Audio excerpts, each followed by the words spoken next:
G'day pilgrims. Ever hit that moment where life feels like the bed's too short and the blanket's too small? Isaiah 28 says that's exactly what happens when we try to run life on our own terms without God. Isaiah shows us a pattern we still recognise today.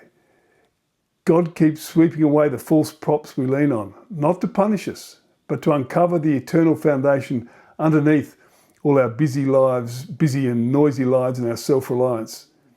And when we build on that, the results are unreal.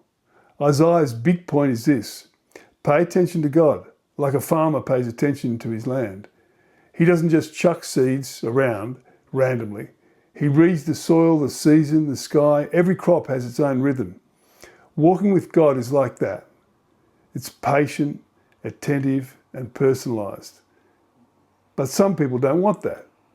Isaiah compares them to toddlers stuck on milk, not because milk's bad, but because they refuse to grow up. And then he gives this sharp contrast in verse 5, and he paints a beautiful picture.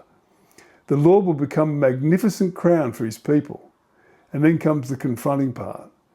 The priests and prophets stagger with alcohol. Their tables are covered with vomit. It's graphic on purpose.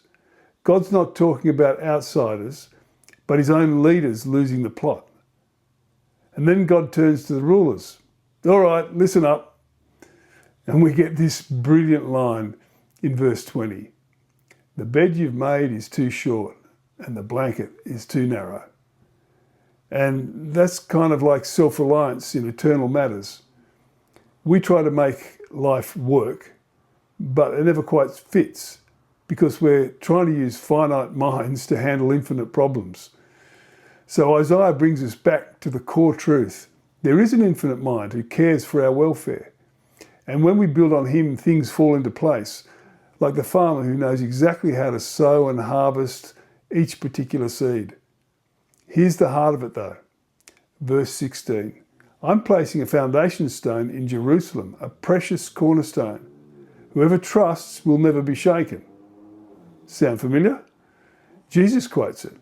The stone the builders rejected has become the cornerstone. And he was talking about himself, of course.